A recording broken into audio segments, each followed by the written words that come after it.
বৈষম্য বিরোধী ছাত্র জনতার আন্দোলনে বিদেশের বিভিন্ন দেশে এখনো যারা বন্দী আছেন তাদেরকে দ্রুত দেশে ফিরিয়ে আনার দাবি জানিয়েছেন নাগরিক ঐক্যের সভাপতি মাহমুদুর রহমান মান্না।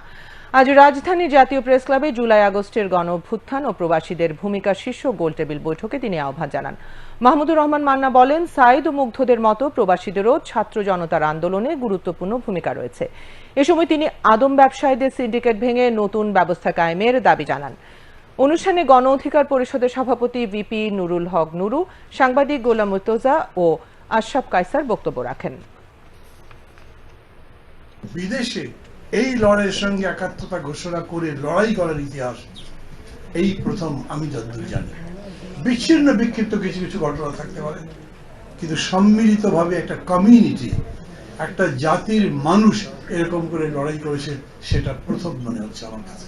দাবি করছি একই সঙ্গে সরকারের কাছে এদেরকে যথাযথ সম্মান দেওয়া হোক, তাদেরকে বাংলাদেশে আসবার পরে যাতে জীবনটা তাদের সচ্ছলভাবে চলতে পারে সেই ব্যবস্থা করা হোক। বাংলাদেশ যতদিন আছে প্রতিদিনই এর সংস্কার করা দরকার।